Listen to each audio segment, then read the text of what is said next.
हम जीवों को भी जो मन में आए वो मनमानी करना अच्छा लगता है, हमको बुद्धिमानी से भजन करना अच्छा नहीं लगता, अपनी मनमानी का भजन करते हैं। कोई भी मनमानी की बात किसी ने कह दी तो मान लेते हैं, उसको करने लग जाते हैं। किसी ने कह दिया गांव की मैया ने तुलसी कंठी नहीं पहननी चाहिए, ब्याह वाली जिनका ब्याह हो जाए उन लड़कियों को, उन महिलाओं को उतार के रख दी कोने में, मनमानी।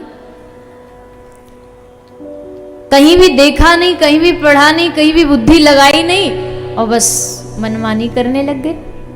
भक्ति मनमानी की नहीं होती है, भक्ति बुद्धिमानी से करो, शास्त्रों के अनुसार करो, जो हमारे शास्त्र कहते हैं, जो बता रहे हैं उनके हिसाब से करो।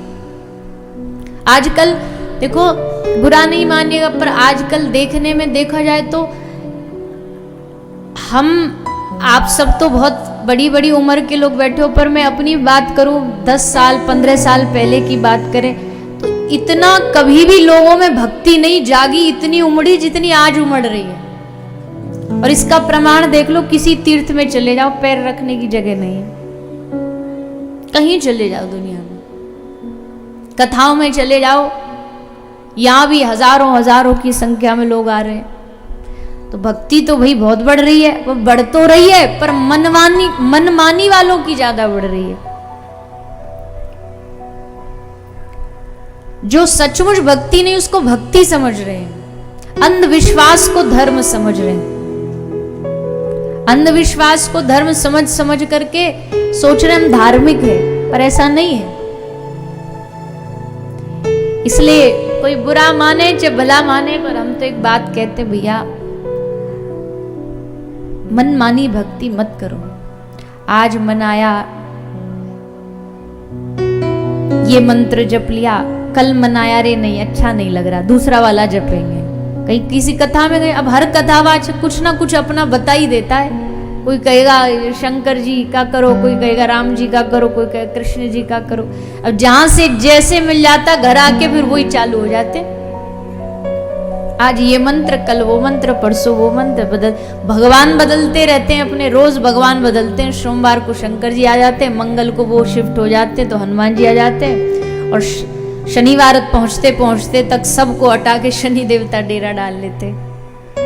बात को समझिएगा, बात के भाव को समझिएगा। मैं ये नहीं कह रही कि हमको किसी देवता का सम्मान नहीं करना चाहिए, सबका करना चाहिए, पर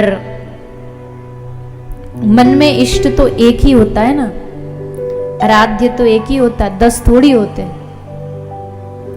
तो इसलिए मनमानी नहीं, शास्त्र के हिसाब से भजन करो, गुरु की आज्ञा से भजन करो, गुरु जैसी आज्ञा देते उस हिसाब से भजन करो, अपनी मन मर्जी का नहीं चलता यहां पर भक्ति में। यहां तक कि ध्रुव जी महाराज भी जब घर से निकले भगवत प्राप्ति के लिए, तो भगवान ने देखा 5 साल का बच्चा भजन करने जा रहा है, ऐसे कैसे पालेगा बिना गुरु के। तो नारद जी को कहा, नारद जी आप जाओ, आप जाकर के इसको अपना शिष्य बनाओ। देखो, शिष्य गुरु को ढूंढे ये थोड़ा कम आनंद की बात है, पर अगर गुरु शिष्य को ढूंढ ले तो इसमें मजा ही मजा है, इसमें आनंद ही आनंद।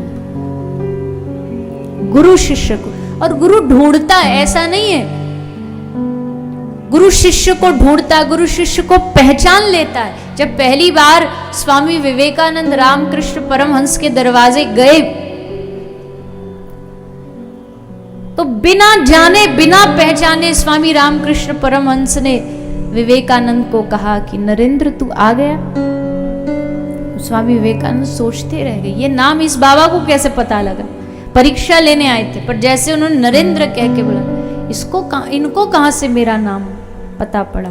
पर गुरु है, एक जन्म का रिश्ता थोड़ी होता है, जन्मों का होता है। पहचान लेता है कि ये मेरा आश्रित शिष्य है। तो ये जो लोग कहते हैं, बड़े सारे लोग आते हैं हमारे पास, इतने सारे प्रश्न पूछते हैं, गुरु कैसे ढूंढे, सच्चा गुरु कैसे पता चले। आजकल तो गुरुओं में बड़ा घोटाला चल रहा। अरे तू पहले अच्छा शिष्य बन, तो खुद अच्छे शिष्य बनते नहीं, अच्छा गुरु ढूंढने निकल पड़ते। तुम योग्य शिष्य बनो, योग्य गुरु भगवान अपने आप तुम तक पहुंचा देगा।